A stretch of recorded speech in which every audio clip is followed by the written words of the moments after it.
watching WBRC 6 in Birmingham, home of the Super Tower.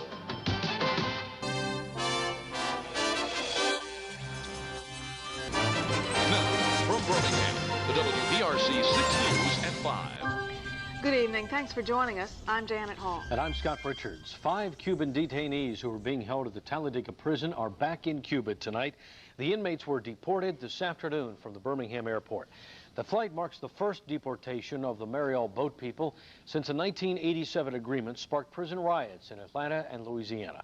Laurie Keenert has more on the story. Now let's check in with Mike Royer for a first look at our weather. Mike. All right, Scott, we started off on a chilly note this morning. We expected we would. We started off in Birmingham at 25 degrees. It'll be just about that cold again tonight, but we've got a lot of fine things to tell you about your weekend weather. I believe you'll enjoy, even though we do need rainfall. Good-looking stuff. All the details in today's Weather School question of the day coming up shortly. Janet? Thank you, Mike. Nearly 150 people are being laid off from a Birmingham company. We'll have details. And 6 on Your Side goes undercover with a state official to investigate a local job listing service. Stay with us.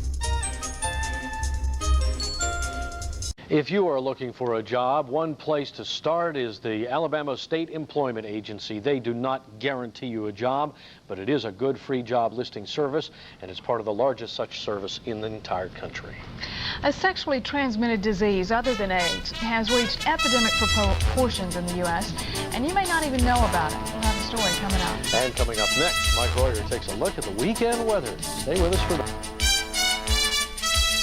Winds, low temperature down to 25 degrees. Saturday, sunny and warmer. Easterly winds at 5 to 10 miles per hour. Looking forward to being in Leeds tomorrow afternoon and tomorrow night for the Miss Leeds pageant. 62 the high tomorrow, 35 the low tomorrow night. Here's Sunday, partly cloudy, a little colder. That new batch of cold air I was talking about will make it into our region by Sunday and Sunday afternoon with a high of 54. Now, here's the Weather School question of the day. It is considered a hot day at the equator on the planet Mars when the temperature reaches 50 degrees, 200 degrees, or 500 degrees Fahrenheit. Which one of those choices would be considered a hot day on the planet Mars? You can call one of, if Eli was here, I'd say he could call one of his Martian friends and find out, but we'll have the answer. All right. Thank you, Mike. NASCAR's season-ending festivities continue in New York City. Coming up, Eli Gold will join us live from the Big Apple. And Alabama ended 3 months of controversy with its impressive win over Texas A&M last night. Sports is next. We just know everything is going to be a lot more direct now, and that's going to make it easier for us to go on and do our job without playing the middleman game. So everything will be a lot more positive for us next year. We'll be able to go out and concentrate every race on exactly what we have to do. And Robert says he's not going to hold anything back. We're going to do whatever it takes to win. And, of course, everybody back home always interested in how your dad's doing. We saw him here today, and he's looking stronger and better every time we see him. Well, even to me, I see him about every 7 days or so, and he's looking quite a bit stronger to me. He looks really good up here in New York. He and my mom have been having a really good time, and they're going to go check out another play tomorrow night and then head back to Alabama on Sunday. Davey, enjoy your evening. We'll, of course, be back with you tonight on the 10 o'clock news. Bill Elliott, the Winston Cup champion, will be joining us then. So, Scott and Janet, lots in store and about $2.6 million here in New York tonight. I bet. Well, let me compliment both of you. Look very nice in your tuxedos. It was just something we pulled out of the closet. Yeah, oh yeah. We appreciate it. Or somebody's closet anyway. Thanks, Eli. Okay. Buying Christmas cards this holiday season could help those less fortunate. We'll tell you how coming up. And just ahead, Dr. Dina Bell tells us about a sexually transmitted disease you may not know about, one that can have devastating effects.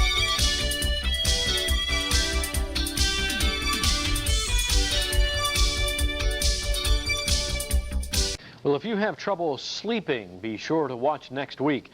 Beginning Monday, Dr. Dina Dell will begin a 5-part series on sleep disorders. I wonder if he'll have any advice for people with young children at home. It's hard to sleep in with a 2-year-old sometimes. This time of year, just tell them Santa Claus. Santa Claus is watching. Yeah, that's the big bribe, isn't it? Good one, yeah. Giving a greeting card can do more than just delivering a holiday message. Coming up, we'll show you how sending a Christmas card can help some of Birmingham's needy.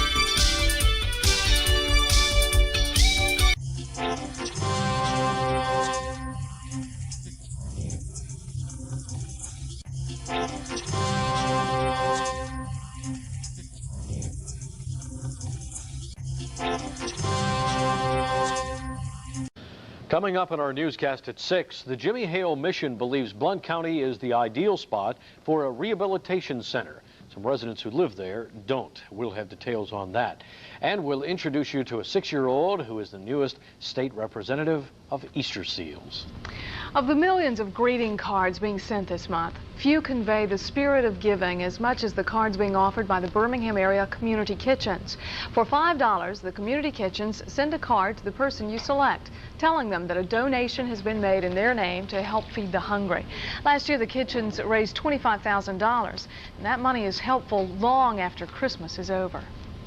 Every previous summer, we have completely run out of funds during the summer months when we really have our greatest demand. So we really depend on this particular promotion to help fund us in the lean times when people are more disposed to going on vacation than making contributions. The community kitchens feed more than 130,000 people a year. To find out more about those greeting cards, call 595-1750.